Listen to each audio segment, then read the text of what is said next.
If we would learn to always see our shifting circumstances from God's point of view, we would not be caught up in the shift and the drift of a culture that stirs up strife and debate over things that inconvenience us.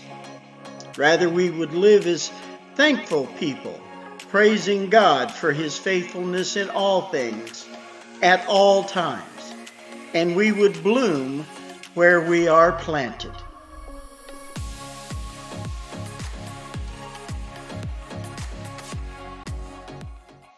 Hi, I'm Terry.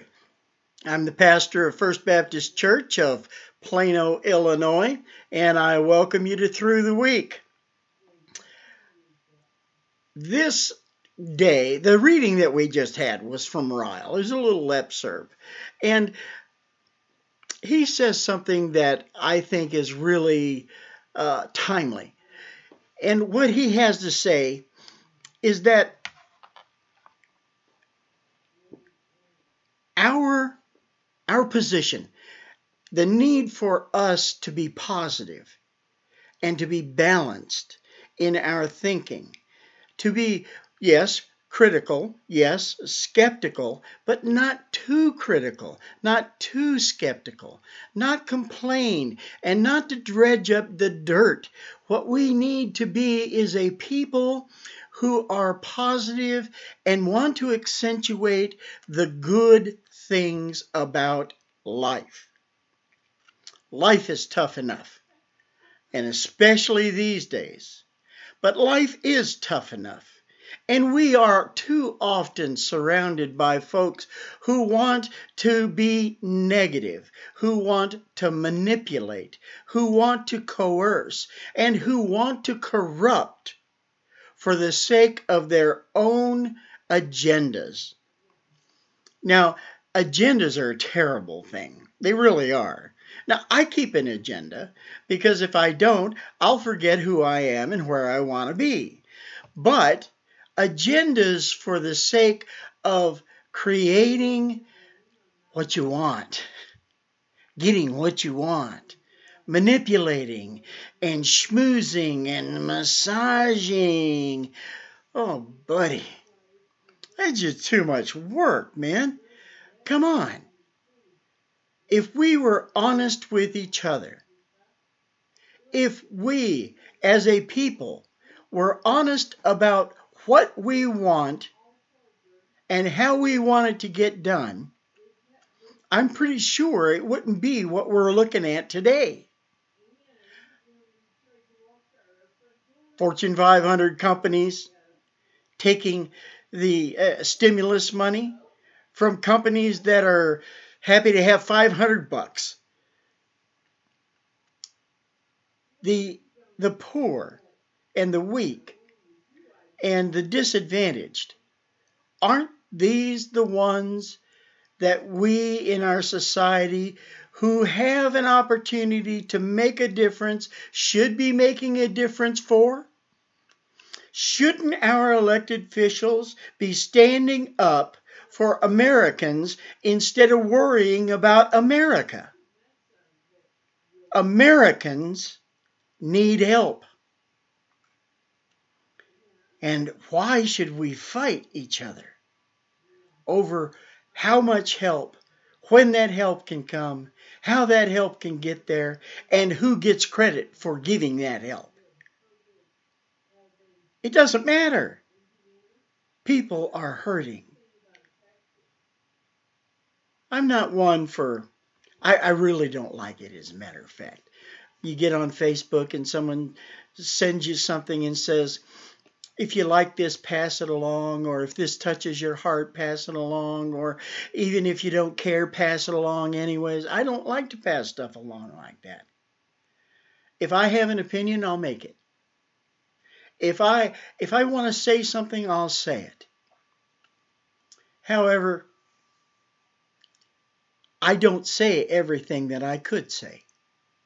And the reason is because sometimes it's just not worth it. I could do things, but it's just not worth it.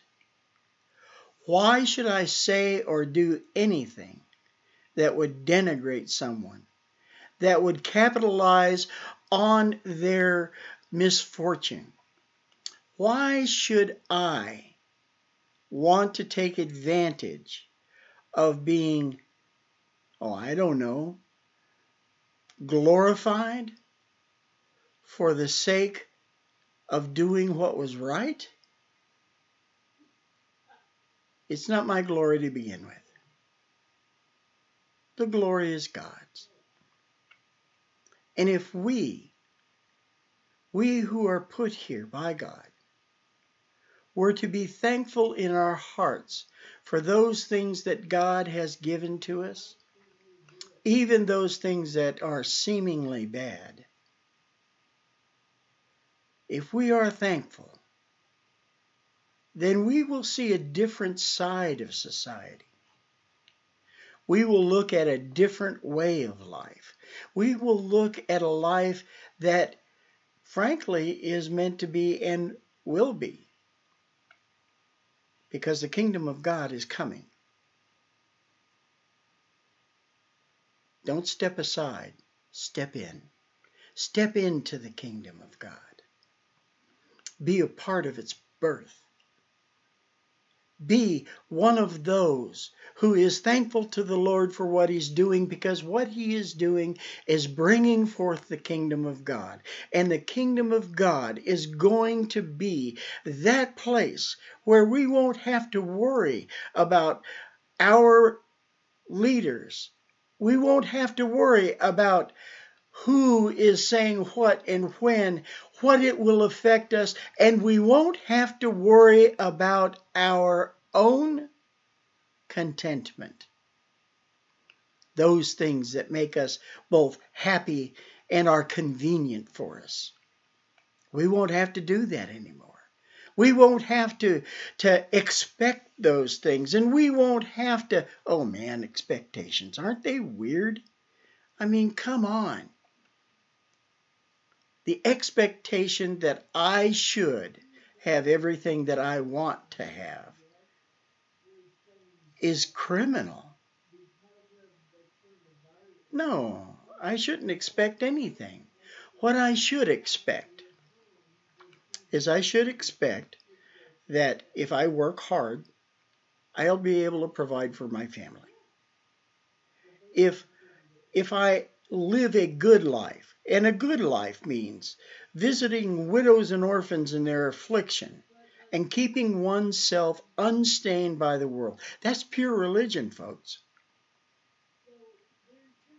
If I am unstained by the world, and I am grateful to God for His coming kingdom, no matter where He plants me, no matter what kind of dirt I get stuck in, what kind of soil I am planted in, that seed which God plants will flourish and bloom.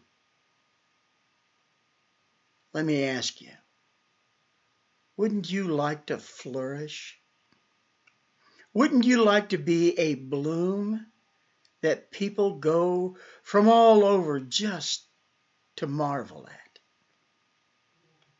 Wouldn't you like to be seen as someone who is beautiful?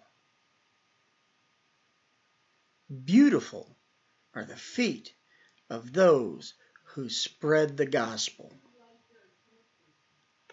Beautiful are those who help others in their need, in their troubles, and count it as a joy.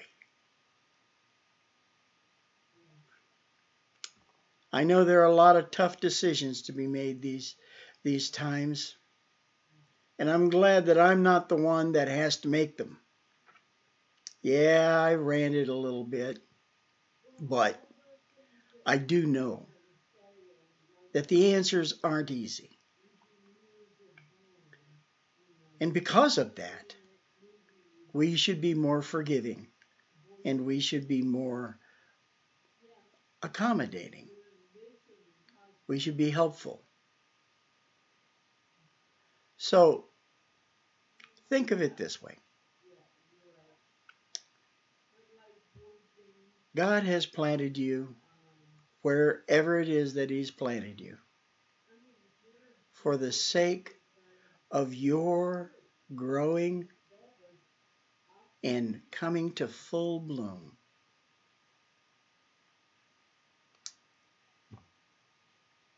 Where are you planted these days? And what does your flower look like? Well, I'm out of here. My name is Terry Jensen. I'm the pastor of First Baptist Church of Plano, Illinois. At the end credit, you'll see our information, our address, our phone number, and our website. If you want to get in touch with us, use those numbers, and please do try to get in touch with us. So, this is Through the Week. See you later.